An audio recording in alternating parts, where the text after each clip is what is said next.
Hello and welcome to ICANN Media. I'm your host, Rob Hislop. We are coming to you from Banff at the Petroleum Safety Conference, and joining us now is Dave Fennell. And Dave, you gave a speech here. We're talking about safety. Of course, that's what this is all about. Now, you are a safety expert, correct? I like to think so, yes. Okay. After 29 years of safety with Imperial Oil and ExxonMobil, right. I think I have some expertise, yes. You're retired now, but you're still spreading the message because obviously it's still very important to you. After 29 years, safety gets into your blood, and you just can't stop doing it when you retire. Mm-hmm. And there are so many new safety professionals in the industry, and I think I've got some background that would help them. And I had a huge opportunity when I was mid part of my career of having some really good mentors, and I feel I owe that back to the profession, so I always enjoy being here. Now, you also took time off. You took a little bit of time off to think about stuff. So obviously you're thinking about work and you're thinking about how things were done. What was your conclusion? The conclusion is that at work, we are so busy doing work, we don't have the time for critical thinking. And we all need to take a step back. So the conclusions of my critical thinking, we had some outdated safety models that we needed to, models from 1931 and models from 1960, we need to think about what they look like in 2016. So that was my epiphany when I took a step back from the day-to-day grind in safety. Mm-hmm. How much have things changed? Things have changed a lot. But there's still some tradition that we're trapped in, and we need a lot more change. There's some safety models that we need to think like 2016, and we need to move way beyond where we have been over the last decade. There's a lot of change still to come. Well, and you mentioned too, technology is playing a huge role today. It really is. So we're keeping up with the change in technology, but then when we take a step back and think, how does that technology fit in? How does that impact safety? Not as much thought on it. So keeping our thought process, our safety models up with the technology, it's a challenge.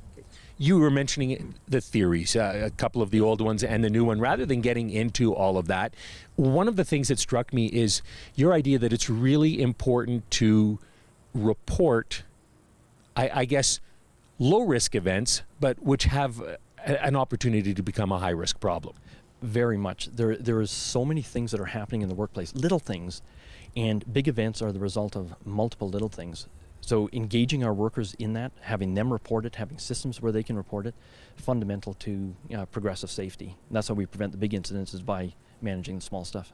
Are companies embracing this a little bit more rather than trying to preserve a perfect safety record and things along those lines, where as the I hate to use a term, but lower employee is able to report to management and say, you know, I almost dropped a hammer today, or I did drop a hammer today. It fell 20 feet. Nobody got hurt. What's the big deal?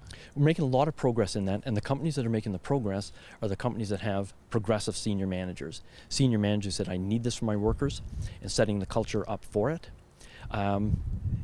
Admittedly, there are some companies that still have a ways to go. But the thing I love about the Petroleum Conference is you have the leaders in the industry here. You have people like Brad, who got up and talked about how he's making his company a pace setter in that. That sets the examples for the others. So the change is happening, and this is a great place for it. Okay. You also talk about focusing on events with high potential. And so explain that to us. Well, some things that happen, and yes, it's an incident, but that's the worst that could happen. There's other events that happen under slightly different situations. It could have been a more serious injury, a fatality, multiple fatalities. And we need to look at those and say, do full investigations of those so we can prevent the big incidents from happening.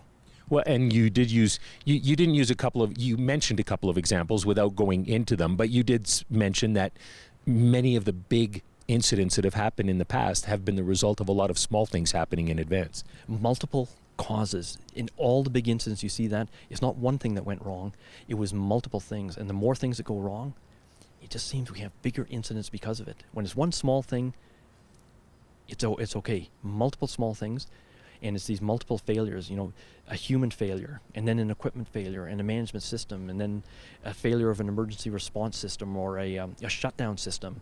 And that's when the big one happens. So these multiple failures of little things result in big incidents. So should we just expect things to go wrong then? Wow. And I'm not saying every day, but eventually. Should we just expect something to go wrong eventually? I think that's a good approach, you know. And if we expect something to go wrong, something small every day, and we're watching out for it, and we know how those small things, we know how to handle those, I think we can prevent the big ones. So, yeah, as humans, we're fallible, and you and I will probably walk away from here and make some small mistake, and we'll probably do the same tomorrow. So we can expect those to happen, and what we have to do is make sure that when I lose focus, when I walk away from here, the result isn't catastrophic. I think that's our goal. Expect the small ones, make sure they don't become the big ones. One of the questions I like from the audience is, sure, we can be aware of a safety culture when we're at work. But as this person mentioned, when I'm driving home tomorrow and I'm going along Highway 2, how am I supposed to protect myself to ensure that I get home to my family? We need to change the safety culture in our province, and we're going to do it by starting in the workplace, changing our workplace, expanding our workplace to the contractors and all the people involved, expanding it into the communities we work in, and we will change the safety culture in this province. It can happen, but it's going to be the collective of all of us in industry and all of us working to change society. Okay, so you were with Imperial for a number of years. 34 years with Imperial. Large company. Many of the people here, so you can talk from that perspective, because we've talked to a couple of people here who say it's up to the province to take a leading role in this and make injury prevention a priority, as opposed to, as one gentleman said, being a typical Albertan where this just isn't a big deal to us. Do you agree with that sentiment? No, I don't. Okay. Now, the regulator definitely has a role in it, but the regulator can only bring safety to a certain amount. And then there's things that we need to do as companies, as individuals, to bring it beyond that, because simply following the regulations will only get us to a certain level. And it's collective, industry, working with communities, working with contractors, working with the government and the regulator. And I think what's happening in the farming industry right now is a great example of that, is where, yeah, putting a regulation in place to improve farmer safety is a start, but now we need to work with the safety associations, with the contractors who provide equipment to farmers, with the educators who are teaching farm children about safety. So the government has a role, but not exclusively. They are a partnership in making Alberta safer. Okay. Dave, thank you very much for your time. Thank you. We've been chatting with Dave Fennell here on ICANN Media.